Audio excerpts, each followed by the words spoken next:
Imagine a map of the world today. You might see Britain as a small island tucked away in the North Atlantic, but less than 150 years ago, Britain controlled 1/4 of the world's landmass and almost 1/3 of its people. This is the story of how the British Empire rose to global dominance and how it eventually crumbled, leaving behind a legacy that continues to shape the modern world. If you look at Britain on a map today, you might think it's just a small country confined to the British Isles, but this small nation once held power over territory spread across the globe, 14 of which still remain under British control, like Gibraltar at the Mediterranean's entrance and the Falkland Islands in the South Atlantic. These territories are all that remain of what was once the largest empire the world had ever seen. The British Empire wasn't just an empire, it was the empire, the one on which the sun never set. How did a nation this small rise to such extraordinary power? The answer takes us back over 1,000 years. Long before the British Empire became a force to be reckoned with, it was England that was making waves. Throughout the medieval period, England expanded its control over Wales and parts of Ireland. However, to the north, Scotland held firm, fiercely maintaining its independence from its southern neighbor. It wasn't until the 1600s that things began to shift. Queen Elizabeth encouraged explorers like Sir Francis Drake to sail into uncharted waters and claim new lands in the name of England. But many early efforts, such as the failed Roanoke colony in North America, were disastrous. Still, England's ambitions persisted, and with the birth of the East India Company in 1600, Britain's real expansion began. By the early 17th century, the English and Scottish crowns united under King James VI of Scotland, who became James I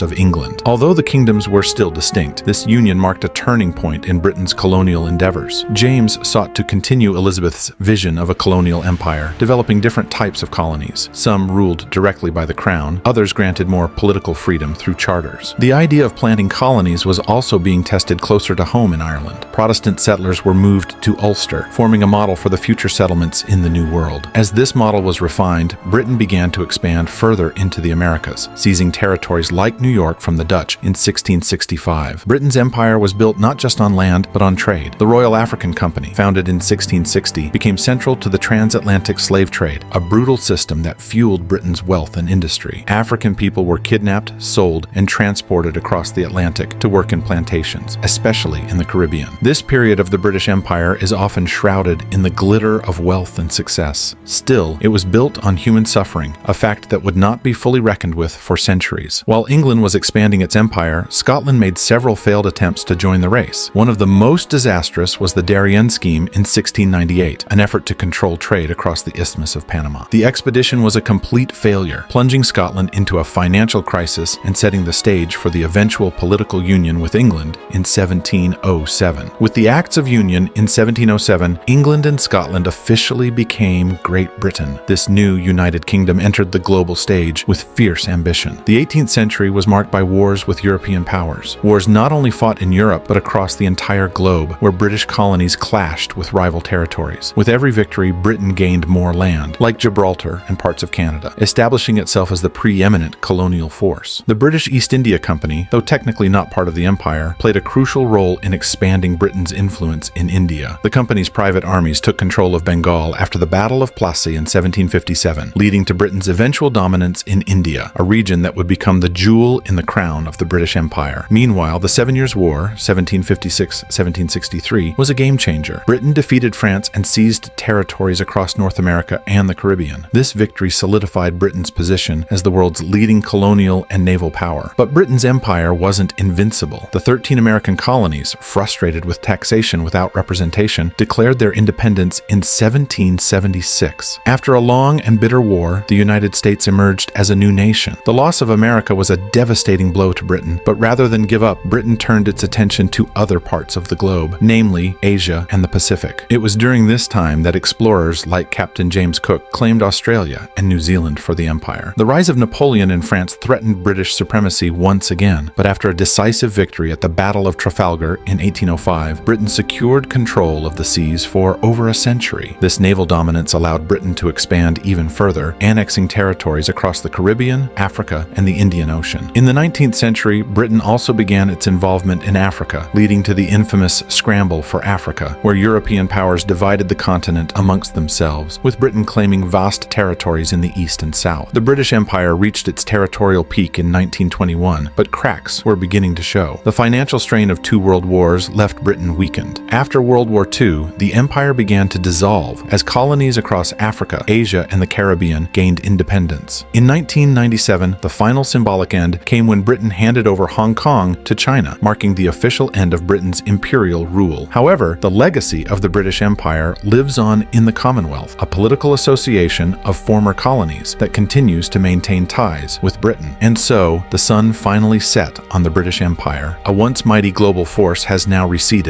leaving behind a legacy both admired and criticized. But while the empire is gone, its impact on world history, culture, and politics remains undeniable. Thank you for joining us on this journey through history. If you found this video informative, don't forget to like, share, and subscribe for more deep dives into the past.